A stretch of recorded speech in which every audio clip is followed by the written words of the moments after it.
Good morning students. तो आज हम लोग नई टाइप की रिएक्शन पढ़ेंगे, that is thermal decomposition of salts. ठीक है, थर्मल डिकम्पोजिशंस का अगर मीनिंग देखा जाए तो किसी भी सॉल्ट के डिकम्पोजिशन ऑन हीटिंग किस टाइप से डिकम्पोज करेगा डिफरेंट टाइप ऑफ सॉल्ट्स, ये हम इस लेक्चर में पढ़ेंगे। ठीक है तो सबसे पहले हम लोग इसमें पढ़ेंगे कार्बोनेट्स। ठीक है, मेटल कार्बोनेट्स की बात करते हैं तो हम लोगों ने जनरली तीन ग्रुप्स में डिवाइड करेंगे सारे सॉल्ट्स को। सबसे पहला कार्बोनेट्स ऑफ फर्स्ट ग्रुप मतलब तुम्हारे एल्कली मेटल्स। ठीक है, आया समझ में। Second group, 13th group, transition elements जितने भी हैं उन सबको हम लोग एक ग्रुप में रखेंगे एक्सेप्ट HAPA। अब ये HAPA क्या है, यहां देखो, HAPAR HgAgPtAu। जो HgAgPtAu के सॉल्ट्स हैं इनको हम लोग अलग थर्ड क्राइटेरिया पढ़ेंगे। क्यों पढ़ेंगे अभी थोड़ी देर बाद देखते हैं। तो तीन हमारी कैटेगरीज है। पहला फर्स्ट ग्रुप के तुम्हारे सॉल्ट, सेकंड तुम्हारा सेकंड 13th और ट्रांजिशन एलिमेंट्स एक्सेप्ट HAPA, और थर्ड कैटेगरी आएगी HAPA सॉल्ट्स। क्लियर है? ठीक है, तो सबसे पहले अगर फर्स्ट ग्रुप का देखा जाए तो फर्स्ट ग्रुप में तुम्हारा, अगर मैं बोलूं तुम्हारा M2CO3 metal carbonate on heating does not decompose, तो तुम्हारे sodium, potassium, rubidium, caesium, francium radio active है, इसकी प्रॉपर्टीज नहीं पढ़ेंगे। सोडियम, पोटेशियम, रुबिडियम, सीजियम, इनके सॉल्ट्स थर्मली स्टेबल होते हैं। थर्मली स्टेबल का मतलब क्या है कि ये हीट करने पे डिकम्पोज नहीं करेंगे accept Li2CO3। Li2CO3 thermally unstable है, इसको हीट करोगे तो अपने रिस्पेक्टिव ऑक्साइड और में टूट जाएगा और साथ में क्या रिलीज करेगा, CO2 गैस। ठीक है कि नहीं? क्लियर है कि नहीं क्लियर है? तो एल्कली मेटल कार्बोनेट्स में क्या है कि ऑल एल्कली मेटल कार्बोनेट्स, यहां लिख देता हूं, all alkali metal carbonates are thermally stable except Li2CO3। Li2CO3 तुम्हारा थर्मली अनस्टेबल है और वो टूट जाएगा किसमें, अपने रिस्पेक्टिव ऑक्साइड, और क्या रिलीज करेगा, CO2 गैस। फिर सेकंड पे आते हैं तुम्हारा second category, carbonates of second group, 13th group and transition elements except HAPA। तो इन सबके कार्बोनेट्स थर्मली अनस्टेबल रहेंगे, हीट करने पे टूट जाएंगे अपने रिस्पेक्टिव ऑक्साइड और क्या रिलीज करेंगे, CO2। जैसे एग्जांपल्स ले लेते हैं मैंने सेकंड ग्रुप का, मैग्नीशियम कार्बोनेट, MgCO3 टूटने पे या हीट करने पे किसमें डिकम्पोज हो जाएगा, MgO, प्लस साथ में क्या रिलीज कर देगा, CO2। ट्रांजिशन एलिमेंट ले लिया ZnCO3, हीट करने पे किसमें टूट जाएगा, ऑक्साइड ZnO, और क्या रिलीज कर देगा, CO2। 13th ग्रुप का ले लिया Al2CO3 होल्ड्रेस, एल्यूमिनियम कार्बोनेट, हीट करने पे अपने रिस्पेक्टिव ऑक्साइड और क्या बना देगा, CO2। ठीक है, आया समझ में। थर्ड कैटेगरी में आते हैं हमारे HAPA, HgAgPt और AU। तो जैसे एग्जांपल ले लिया Ag2CO3, इसको समझते हैं। Ag2CO3 को हीट करोगे तो ये भी सबसे पहले अपने ऑक्साइड में टूटेगा और साथ में क्या रिलीज करेगा, CO2। अब बात करते हैं इनको अलग से कैटेगरी में क्यों रखा गया है, क्योंकि अब इनके ऑक्साइड्स भी क्या होते हैं, अनस्टेबल। बाकी सारे एलिमेंट्स के ऑक्साइड स्टेबल है, वो हीट करने पे डिकम्पोज नहीं करेंगे, बट HAPA, HgAgAuPt, इन सबके ऑक्साइड्स भी क्या है, अनस्टेबल। तो अब ये फर्दर तुम्हारे किसमें टूट जाएंगे, रिस्पेक्टिव मेटल, और क्या रिलीज कर देंगे, ऑक्सीजन गैस। तो तुम्हारा क्या रिएक्शन सीक्वेंस बनेगी, सबसे पहले कार्बोनेट ऑक्साइड प्लस CO2 में टूटा, अब ऑक्साइड अनस्टेबल था, वो किसमें फर्दर टूट गया, अपने रिस्पेक्टिव मेटल में, और क्या रिलीज कर दिया, O2 गैस। तो मेरी फाइनल रिएक्शन क्या बन जाएगी, Ag2CO3 will decompose into metal plus O2 plus CO2। Clear है कि नहीं क्लियर है? आया समझ में? ठीक है, तो इसी बेसिस पे नेक्स्ट तुम्हारे जो सॉल्ट्स आते हैं दैट आर नाइट्रेट्स। तो नाइट्रेट्स में फिर से तीन categories, first group, second, 13 transition except HAPA, और थर्ड हमारा कैटेगरी आएगी HAPA। ठीक है, तो सबसे पहले फर्स्ट ग्रुप का देखते हैं। मेटल नाइट्रेट तुम्हारा, अगर मान लो मेटल तुम्हारा कौन सा है, NaKRbCs, तो ये किसमें टूटेगा, MnO2, मतलब metal nitrite. This is metal nitrate, this is nitrite, NO2 minus is nitrite ion. तो सबसे पहले किसमें टूटेगा, नाइट्राइट में, और क्या रिलीज करेगा, O2। अब फर्दर ये डिकम्पोज नहीं करेगा। लेकिन अगर मैं बोलूं कि लिथियम नाइट्रेट, को लिया जाए तो लिथियम नाइट्रेट सबसे पहले किसमें टूटेगा, LiNO2, lithium nitride plus O2। अब इसका लिथियम नाइट्राइड भी अनस्टेबल है और लिथियम नाइट्राइड फर्दर किसमें टूट जाएगा, अपने रिस्पेक्टिव ऑक्साइड में, और क्या रिलीज कर देगा, NO2 गैस। क्लियर है कि नहीं क्लियर है? तो मेरे बेसिस पे, अगर इस बेसिस पे तुम्हारा स्टेटमेंट में बोलूं कि nitrates of NaKRbCs are stable, तुम्हें बताना है स्टेटमेंट ट्रू होगा कि फॉल्स होगा। ये स्टेटमेंट फॉल्स है। नाइट्रेट्स तुम्हारे सोडियम, पोटेशियम, रुबिडियम और सीजियम के स्टेबल नहीं है, क्योंकि ये किसमें टूट जा रहे हैं, फर्दर नाइट्राइट और O2 रिलीज कर रहे हैं। लेकिन अगर तुमसे बोला जाए nitrites of NaKRbCs are stable, तो ये स्टेटमेंट क्या है, ट्रू है। क्लियर है कि नहीं क्लियर है? मेटल नाइट्रेट्स तुम्हारा फर्स्ट ग्रुप के सारे अनस्टेबल है, लेकिन फर्स्ट ग्रुप के सोडियम, पोटेशियम, रुबिडियम और सीजियम नाइट्राइट प्लस O2 देंगे। अब नाइट्राइट स्टेबल है, वो फर्दर डिकम्पोज नहीं करेगा, लेकिन लिथियम नाइट्रेट में सबसे पहले LiNO2 प्लस O2 बना। अब नाइट्राइट फर्दर किसमें टूट जाएगा, अपने रिस्पेक्टिव ऑक्साइड में, और क्या रिलीज कर देगा, NO2 गैस। तुम्हारी फाइनल रिएक्शन क्या बन के आ जाएगी, LiNO3 will give Li2O plus NO2 plus O2। Clear है कि नहीं क्लियर है? फिर आते हैं second comma 13th comma transition except HAPA। तो फिर से नाइट्रेट सबसे पहले नाइट्राइट में टूटेगा प्लस O2। अब नाइट्राइट भी इनका अनस्टेबल, किसमें टूट जाएगा, ऑक्साइड प्लस क्या देगा, NO2। जैसे एग्जांपल ले लो, MgNO3 होल ट्वाइस है। MgNO3 whole twice magnesium nitrate सबसे पहले किसमें टूटा, अपने respective nitrite, MgNO2 whole twice magnesium nitride plus O2। Nitrite unstable था, फर्दर किसमें टूट गया, ऑक्साइड प्लस क्या बना दिया, NO2। तो मैं फाइनल रिएक्शन अगर मैं इसकी लिखूंगा तो क्या लिखूंगा, MgNO3 होल ट्वाइस, फाइनली क्या क्या प्रोडक्ट देगा, MgO plus NO2 plus O2। Clear है कि नहीं क्लियर है? आया समझ में? फिर आते हैं तुम्हारे HAPA एलिमेंट्स। HAPA एलिमेंट्स जैसे एग्जांपल ले लिया, मर्क्यूरिक नाइट्रेट, ठीक है, Hg नाइट्रेट, मरकरी का नाइट्रेट। तो हम लोगों ने क्या बोला, सबसे पहले किसमें टूटा, nitrite plus O2। Nitrite unstable, किसमें टूटा, ऑक्साइड प्लस NO2। अब ऑक्साइड भी अनस्टेबल, किसमें टूटा, मेटल प्लस O2। तो फाइनल रिएक्शन अगर मैं बुलाऊंगा तो ये क्या बनेगा, नाइट्रेट। अगर मैं HgNO3 होल ट्वाइस का डिकम्पोजिशन कराऊंगा तो metal plus O2 plus NO2। Clear है कि नहीं क्लियर है? आया समझ में? ठीक है। थर्ड टाइप ऑफ सॉल्ट्स तुम्हारे बाइकार्बोनेट्स। बाइकार्बोनेट्स में फिर से तीन ग्रुप, सबसे पहले फर्स्ट ग्रुप का पढ़ते हैं। तो फिर से अगर मान लो इसमें MNaKRbCs, तो बाइकार्बोनेट किसमें टूटेगा, कार्बोनेट प्लस क्या रिलीज करेगा, H2O प्लस CO2। अब इनके कार्बोनेट स्टेबल है, हमने फर्स्ट सॉल्ट से पढ़े थे कार्बोनेट्स, बताया था lithium, sodium, potassium, rubidium, caesium. इनके कार्बोनेट्स क्या है, स्टेबल, ये फर्दर डिकम्पोज नहीं करेंगे।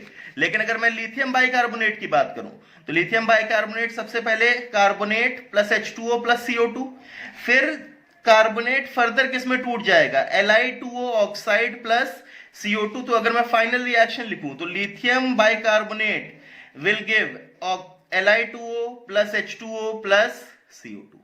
क्लियर है कि नहीं क्लियर है? सिमिलर टाइप की रिएक्शन तुम्हारी second comma 13th comma transition. Carbonate सबसे पहले किसमें टूटेगा, सॉरी बाइकार्बोनेट सबसे पहले किसमें टूटेगा, carbonate plus H2O plus CO2। Carbonate भी अनस्टेबल, किसमें टूटेगा, ऑक्साइड प्लस CO2। जैसे कैल्शियम बाइकार्बोनेट की रिएक्शन देखो, कैल्शियम बाइकार्बोनेट सबसे पहले CaCO3 plus H2O plus CO2, ये भी अनस्टेबल, किसमें टूट गया, CaO प्लस CO2।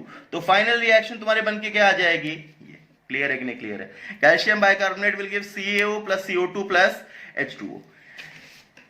हापा एलिमेंट्स की देखो, AgHCO3 सिल्वर कार्बोनेट सबसे पहले किसमें टूटेगा, silver carbonate plus H2O plus CO2। अब कार्बोनेट अनस्टेबल, किसमें टूटेगा, ऑक्साइड प्लस CO2। अब ऑक्साइड भी अनस्टेबल, किसमें टूटेगा, मेटल प्लस O2। तो फाइनल रिएक्शन तुम्हारी क्या बन के आ जाएगी, silver bicarbonate will give metal plus O2 plus H2O plus CO2। Clear है कि नहीं क्लियर है? आया समझ में? ठीक है। नेक्स्ट तुम्हारा फोर्थ टाइप ऑफ सॉल्ट्स आते हैं सल्फेट्स।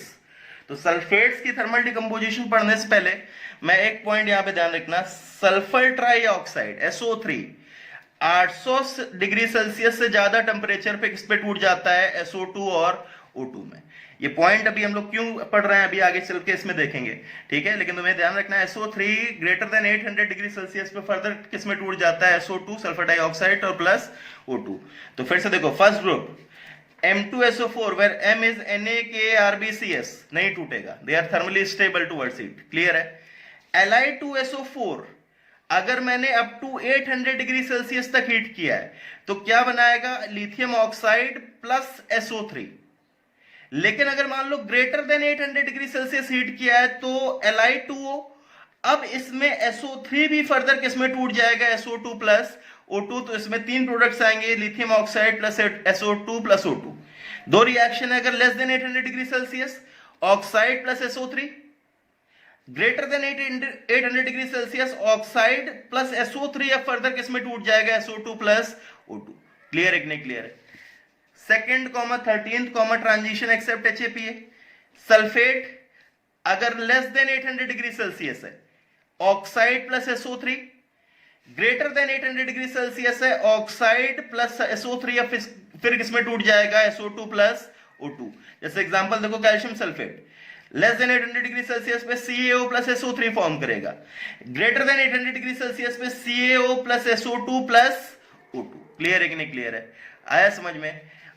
Fe2SO4 ऑल थ्राइस का एग्जांपल देखो, फेरिक सल्फेट, Fe की ऑक्सीडेशन स्टेटस में क्या है, +3, क्या बनाएगा, Fe2O3 plus SO3 less than 800 degree Celsius पे, ग्रेटर देन 800 डिग्री सेल्सियस पे फर्दर किसमें टूट गया, SO2 प्लस O2। क्लियर है कि नहीं, क्लियर है, आया समझ में। फिर आते हैं तुम्हारे HAPA एलिमेंट्स, HgSO4 सबसे पहले लेस देन 800 डिग्री सेल्सियस वाला देखते हैं, ऑक्साइड प्लस SO3। अब ऑक्साइड अनस्टेबल है, फर्दर किसमें टूट जाएगा, metal plus O2 plus SO3। Greater than 800 degree Celsius पे खुद से बनाने की सोचे, मैं यहां से बना रहा है HgSO4 greater than 800 degree Celsius. तो ये सबसे पहले किसमें टूटेगा, HgO प्लस SO3। इसका ऑक्साइड अनस्टेबल किसमें टूटेगा, Hg प्लस O2। SO3 भी अनस्टेबल किसमें टूटेगा, SO2 प्लस O2। तुम्हारा फाइनल प्रोडक्ट क्या आ जाएगा, Hg plus O2 plus SO2। Clear है कि नहीं, क्लियर है, आया समझ में, ठीक है। दो इसमें तुम्हारे बहुत ही इंपॉर्टेंट एग्जांपल्स आते हैं, ध्यान रखना है। FeSO4 Fe की +2, ध्यान रखो, Fe की +3 वाला फेरिक, कोई एक्सेप्शन नहीं है यार, ये नॉर्मली से गवर्न हो रहा है। लेकिन FeSO4 फेरस सल्फेट, ठीक है, इसमें क्या होता है कि किसी भी टेम्परेचर पे हीट करो, तुम्हारा प्रोडक्ट क्या आता है, चाहे ग्रेटर देन चाहे लेस देन 800 डिग्री सेल्सियस, कोई भी टेम्परेचर पे इसको हीट करोगे क्या देता है, Fe2O3 plus SO2 plus SO3। अब ऐसा क्यों होता है, ध्यान दो, दो चीज इसमें ध्यान रखनी है।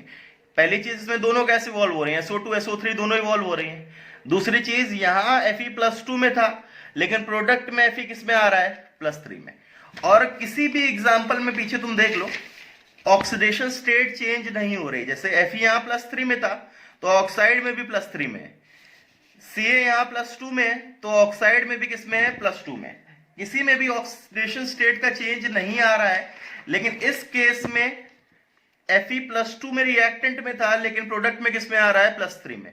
और दूसरी चीज, दो गैसेस इवॉल्व हो रहे हैं, SO2 प्लस SO3। अब ऐसा क्यों होता है, ध्यान दो, सबसे पहले FeSO4 को हीट करोगे तो क्या होगा, ये नॉर्मली टूटेगा किसमें, FeO प्लस SO3। हमारी लेस देन 800 डिग्री सेल्सियस अगर बोले तो FeO प्लस SO3 में टूटा। अब क्या होगा, ये FeO SO3 के साथ रिएक्ट करके रिडक्शन ऑक्सीडेशन रिएक्शन देगा, रिडॉक्स। ये खुद ऑक्सीडाइज हो जाएगा Fe2O3 में +2 से +3 में, और सल्फर को किस में रिड्यूस कर देगा, +6 से +4 में। क्लियर है कि नहीं, क्लियर है। सबसे पहले FeSO4 टूटा, FeO plus SO3 normal reaction थी, लेकिन फिर FeO SO3 के साथ रिएक्ट करके रिडॉक्स रिएक्शन देगा, खुद किस में ऑक्सीडाइज होगा, Fe2O3 में, और इसको किस में रिड्यूस कर देगा, SO2 में। अब इन दोनों रिएक्शन को मैं बैलेंस करके या मतलब इक्वलाइज करके देखो, यहाँ दो FeO आ रहे थे, यहाँ एक FeO, तो फर्स्ट वाले रिएक्शन को 2 से मल्टीप्लाई करके ऐड किया, तो इन दोनों को ऐड करोगे तो FeO कैंसिल हो गया, FeO कैंसिल हो गया। फाइनल रिएक्शन में क्या बन जाएगा, FeSO4 gives Fe2O3 plus SO2 plus SO3 हमारी इनिशियल रिएक्शन। तो ये तुम्हारे एग्जांपल ध्यान से याद रखना है कि FeSO4 फेरस सल्फेट, ध्यान रखना फेरिक सल्फेट नहीं, फेरस सल्फेट तुम्हारा हीट करने पे चाहे ग्रेटर देन चाहे लेस देन 800 डिग्री सेल्सियस क्या देता है, Fe2O3 plus SO2 plus SO3। ठीक है, एक और एग्जांपल है SnSO4, ठीक है, टिन सल्फेट या टिन का +2 वाला सल्फेट, फिर से चाहे लेस देन 800 डिग्री सेल्सियस चाहे ग्रेटर देन 800 डिग्री सेल्सियस से क्या देता है, SnO2 प्लस SO2, दोनों में सेम प्रोडक्ट आ रहा है। क्यों ऐसा हो रहा है, क्योंकि इसमें टिन +2 से +4 में ऑक्सीडाइज हो रहा है, दोनों में। आया समझ में? और सल्फर +6 से +4 में क्या हो रहा है, रिड्यूस हो रहा है, एक रिडक्शन ऑक्सीडेशन रिएक्शन हो जाती है। अब ठीक है, जैसे इस पे क्वेश्चन किस टाइप से आएंगे वो ध्यान दो। जैसे अगर तुमसे बोला जाए कि फर्स्ट क्वेश्चन है find the mass of CO2 formed when 1 mole of CaCO3 is heated. ठीक है, तो तुम्हें सबसे पहले CaCO3 का पता है कि CaCO3 को जब तुम हीट करोगे तो किसमें जाएगा, CaO प्लस CO2। अब ये रिएक्शन में पता है T इज इक्वल्स टू 0 पे इसका कितना है, 1 mole T is equals to T पे अगर मुझे निकालना तो 1 मोल से 1 मोल CO2 बनेगा, तो मास ऑफ CO2 कितना आ जाएगा, 44 ग्राम। क्लियर है कि नहीं क्लियर है? ठीक है, आया समझ में? नेक्स्ट ये क्वेश्चन, ठीक है, अब नेक्स्ट जैसे क्वेश्चन तुम्हारा find the volume of gases evolved converted to STP when 1 mole of each of the following is heated. First part दे रखा है NaNO3, second part CaNO3 whole twice, third part Ag2CO3 और fourth part Na2CO3। ठीक है, इसको करो एक बार, video pause करो, ठीक है, इसको अटेम्प्ट करो, फिर इसका सोल्यूशन देखो। तुम्हें फर्स्ट पार्ट क्या दे रखा है, NaNO3। अब NaNO3 को जब तुम हीट करोगे तो किसमें टूटेगा, अपने नाइट्राइट में, और क्या रिलीज करेगा, O2।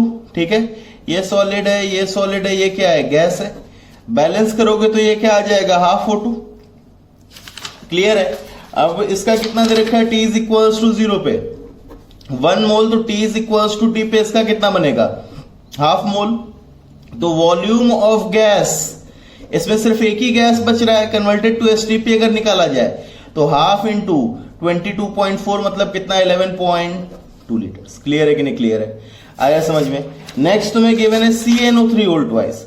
तो CaNO3 होल ट्वाइस को जब तुमने हीट किया तो क्या होगा, सबसे पहले किसमें टूटेगा, नाइट्राइट में, और O2 रिलीज करेगा, और ये नाइट्राइट भी अनस्टेबल है, किसमें टूट जाएगा, CaO प्लस NO2 में। तो फाइनल अगर मैं इसकी रिएक्शन लिखूंगा तो क्या आएगा, ये हीट करने पे क्या देगा, CaO plus NO2 plus O2, ये सॉलिड, ये सॉलिड, ये गैस। ठीक है, बैलेंस करोगे तो क्या आएगा, 2 NO2, ठीक है, और 3 2 जा 6, 2 प्लस 2 ये क्या आ जाएगा, हाफ O2। क्लियर है कि नहीं क्लियर है? आया समझ में? T इज इक्वल्स टू 0 पे इसका 1 मोल दे रखा है, T is equals to T पे मैं गैस के देखने, तो 1 मोल से इसका कितना बनेगा, NO2 का 2, और इसका कितना बनेगा, 0.5। तो volume of gases at STP अगर बोला जाए तो तुम्हारा क्या आ जाएगा, 2 प्लस 0.5 इंटू 22.4 लीटर्स। क्लियर है कि नहीं क्लियर है? आया समझ में? ठीक है, नेक्स्ट अगर तुमसे बोला जाए थर्ड पार्ट तुम्हें क्या दे रखा है, Ag2CO3। तो थर्ड पार्ट अगर तुमसे बोला जाए Ag2CO3, तो Ag2CO3 को हीट करोगे डायरेक्ट तो क्या बनेगा, Ag plus O2 plus CO2। Balance करोगे तो 2Ag आएगा, और ये 3 है तो यहां पे क्या आ जाएगा, हाफ आ जाएगा। क्लियर है कि नहीं क्लियर है? आया समझ में? ठीक है, तो T इज इक्वल्स टू 0 पे इसका 1 mole, T is equals to T पे 0, इसके कितने बनेंगे, 0.5, इसका कितना बनेगा, 1। तो क्या बन जाएगा तुम्हारा volume of gases at STP तुम्हारा क्या आएगा, 1.5 इंटू 22.4 लीटर्स। क्लियर है कि नहीं क्लियर है? ठीक है, और लास्ट तुम्हें क्या दे रखा है, Na2CO3। तो फोर्थ पार्ट अगर तुमसे देखा है Na2CO3 को हीट करने से वो डिकम्पोज नहीं होगा, और डिकम्पोज नहीं होगा तो कोई भी गैस नहीं निकलेगी, और कोई भी गैस नहीं निकलेगी तो volume of gas at STP मैं क्या बोल सकता हूं, इज इक्वल्स टू 0 लीटर्स।